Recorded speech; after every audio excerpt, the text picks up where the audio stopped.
រ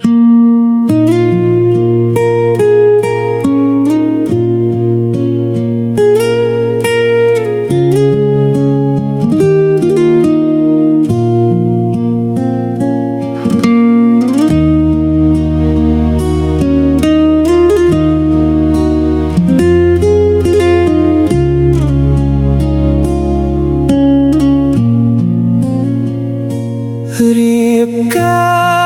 រជាផ្ទៃប្រពន្ធចេះចាត់ចែងយល់ចិត្តគ្នាគុំបងគង់វេរារក្សាគ្នាហើយគង់វង្សរួមសុខរួមទុក្ខក្បែរកាយមិនណាយក្បត់ចិត្តភក្តីបដូរផ្ដាច់ថែ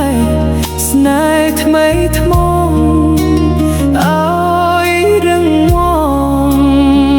រៀងទៅវាសនាជួបជាភពសំណាងកុំប្រឆាំងបើខូបំណងមេត្តាចិត្តដូចប្អូនបង